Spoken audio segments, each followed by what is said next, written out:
We are now a week into the third round of hearings on the sinking of El Faro. Yesterday, family members of the 33 crew members quietly sent a powerful message. They placed large photos of each mariner in the front row of the hearing, as you see there. Those hearings are being held at the Prime Osborne Convention Center. That's where Channel 4's Scott Johnson was this week as the U.S. Coast Guard continues its investigation.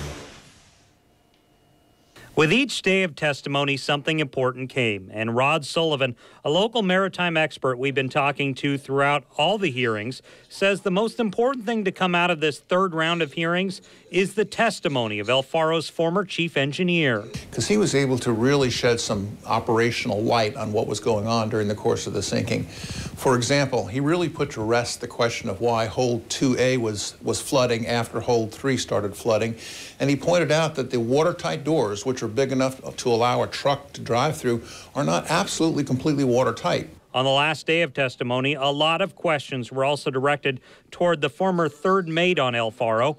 Many of the questions revolved around whether crew would get enough rest. He was even asked whether members would ever fall asleep on the job. Sullivan thinks a lot of these testimonies will lead to change in the shipping industry. I do think they're going to have information that's going to enable them to come out with new regulations. I think they're going to be able to enact new regulations on the oversight of a ship at sea by the shoreside personnel. And the families of crew members were also present each day. On Friday, they displayed the photos of the crew members in the front row. I wanted to make sure that nobody, especially my brother, is not forgotten. You know, they were loved family members, fathers, sons, daughters, sisters, brothers, and it's not just a statistic. Scott Johnson, Channel 4, the local station.